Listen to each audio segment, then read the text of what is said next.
Hello, violins. Today we are going to pick up where we left off and continue on to page 3 of the Essential Elements book. Please do make sure that you tune your instrument at the beginning of every practice session, and I would suggest that you use a tuner if you have one, either an app or a tuner device or the Ninja Tuner on your internet device. And you can also use track 1 from the Essential Elements interactive recordings if you want to try tuning by ear. So on page 3 we are using the same notes that we used on page 2, the notes of the 1 octave D major scale. One of the differences between page 2 and page 3 is on page 3 all of the pieces are in 3/4 meter, which means there are 3 beats in a measure instead of 4. So as you're playing with the backing track from Essential Elements Interactive, there are only going to be 3 clicks for the count off, so be prepared to come in a little sooner than you were coming in on the ones on the last page. Please make sure that you do review the theory in the yellow box at the top of the page to make sure that you understand all of those concepts. Let's go ahead and start with D major in 3s. This is number 6 in the book, and it's pretty straightforward. It's just basically going up a D major scale, playing either quarter notes or dotted half notes, 1 measure per note. And so remember that a dotted half note is 3 beats. When you add a dot to a note value, it adds half that value again.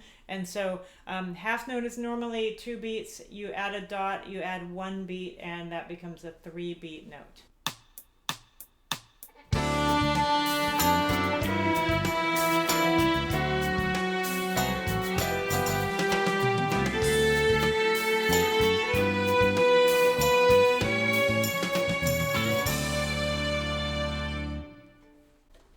Nice job. Now moving on to the next one, we are going to add some dynamics. So dynamic contrast means you're switching between loud and soft. And for this one, we're going to start loud, and then we will gradually do a decrescendo. That's also called a diminuendo. And then we'll get to a piano dynamic, which is soft. So forte means loud, piano means soft. And when you have those kind of wedge-shaped symbols, those are crescendos and diminuendos or decrescendos. And an easy way to remember it is the open end of that symbol is the loud side. So if it's open at the beginning and then it closes as you go, that means you're getting softer. And if it's closed at the beginning and then it opens as you go, that means you are getting louder. So let's go ahead and play number 7, dynamic contrasts.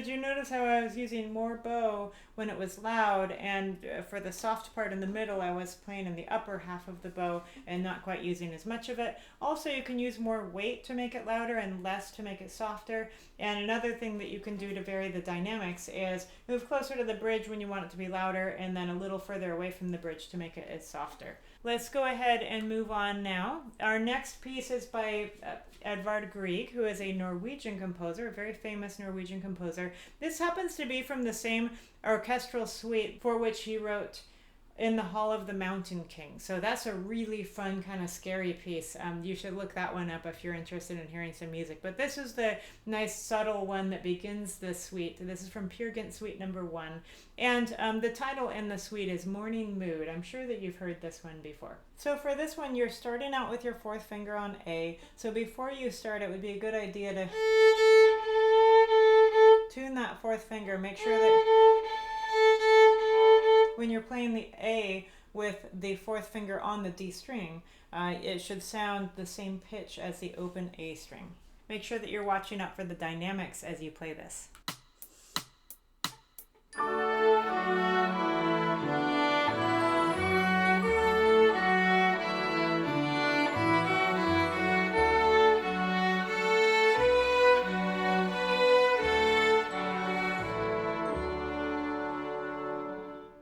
And then finally, the last exercise on this page is Barcarolle from The Tales of Hoffmann by Jacques Offenbach. Offenbach was a French composer. You might recognize him because he also wrote the Can-Can, which you might have played out of Essential Elements Book 1. This is from a French operetta called The Tales of Hoffmann. This one has a first and second ending. So the first time through, you're going to start at the beginning. You're going to play the measures under the bracket that says number 1, and then notice there's a repeat sign. You go back to the beginning, and then the second time through, you skip the measures under the bracket that says 1, and you go directly to the measures under the bracket that says 2. So we call that first and second ending. You probably maybe encountered that in the Essential Elements Book 1, but we see that a lot in music, and it sometimes makes it a little bit tricky to navigate, so just remember to skip those 2 measures under the first bracket on the second time through, and then you finish with the second ending.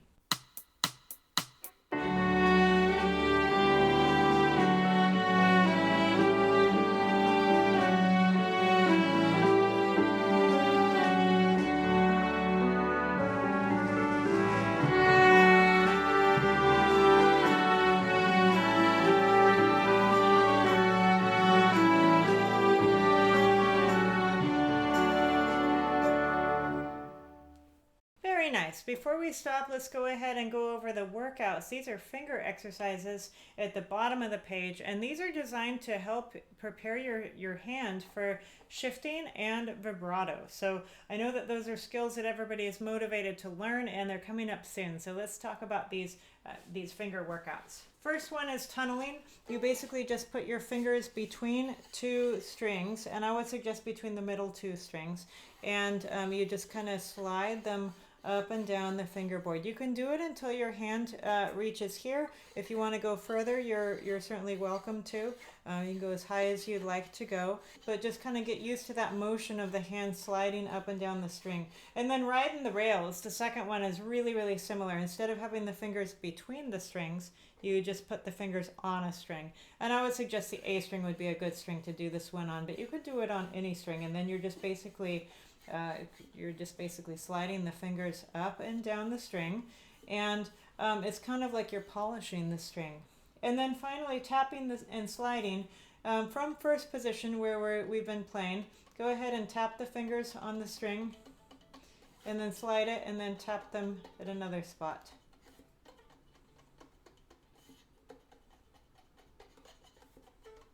Just like that. And incidentally, when you get to the point where your hand hits the instrument here, that's at about 4th position, and that is the spot where we are going to start working on vibrato. So I want you to get comfortable with finding that spot. You don't really have to worry about tuning the notes there quite yet, but 4th position is where vibrato is the most comfortable. And so that's where we're gonna start learning it, and then we'll gradually work our vibrato out from there. So that's coming up soon. Go ahead and do the finger workouts for just a minute or 2 each practice session to kind of get the hand used to moving around the fingerboard. And then just remember, always when you play, it's very, very important that you don't have your wrist collapse like this. 2 reasons. Number 1, the shifting and vibrato are just not going to work if you do that. And then number 2, that locks your hand into the finger pattern with high second finger, and your fingers are not very flexible, and you can't really reach the low second finger easily if your wrist is collapsed. So you want to make sure that you've got a good range of motion and that you can move each of those fingers around to different finger patterns, and so having a straight wrist is really important. Now, if the workouts at the bottom of the page are uncomfortable for you in playing position, you can also try those in guitar position. So I would say a guitar position or banjo position, maybe start doing them here, and then when you're comfortable with them, work them up here. Good luck, and don't forget that you have a video assessment due on Friday. You are going to be submitting a video of one of the exercises off of page 2 or 3, and you'll be submitting that to Canvas. So just record yourself playing an exercise of your choice. You could pick a shorter one or a longer one, just depending on how confident you are with playing the notes. I do want you to learn all of the exercises on pages 2 and 3, but I'm only asking you to submit one to me. So you can do that with or without the backing track, and I look forward to hearing you play. Hey, if you can't participate in this or submit the exercise because either you don't have an instrument yet or your instrument is not in tune, please record a video if you do have an instrument with it, showing me what's wrong so that we can arrange to get it fixed early next week. And if you don't have an instrument yet, please submit a video telling me when you plan to get your instrument. So if your instrument's still not in tune, we need to get that fixed as soon as possible. I know it's challenging to do yourself at home, but we need to keep working at it until we get it. And then remember, once your pegs are in tune, you do need to be tuning your own instrument every day with a tuner. So with a little bit of practice, you're going to get really good at that. So I look forward to hearing you play. Don't forget to submit your video to Canvas on Friday. And happy practicing. Good luck.